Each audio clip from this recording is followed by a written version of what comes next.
Ministria e Mbrojtjes ka publikuar raportin e monitorimit për vitin e kaluar, ku sipas të dhënave rezulton se janë shpenzuar rreth 7.24 miliard lekë për personelin e forcave kushtarake. Kjo shumë përfaqëson 16% të buxhetit total të akorduar për Ministrinë e Mbrojtjes për vitin 2024.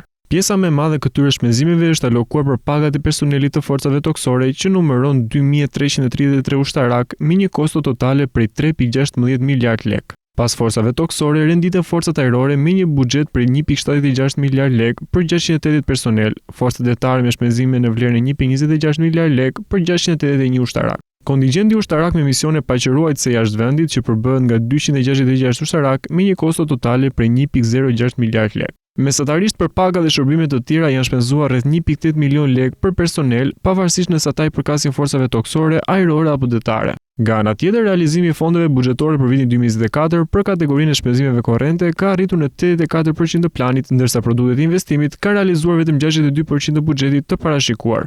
Fondet e miratura për vitin 2024 për programin emergjenca civile përbëjnë rreth 11% të buxhetit fillestar të Ministrisë së Mbrojtjes, rishikuar në ulje përgjatë vitit duke arritur nivelin 8% të buxhetit me ndryshime dhe shpenzohen për realizimin e objekteve si ndërhyrje të ofruara në rast të tërmetit, ndërhyrje të ofruara në rast të përmbytjesh dhe ndërhyrje në rast të zjarrit të ofruara.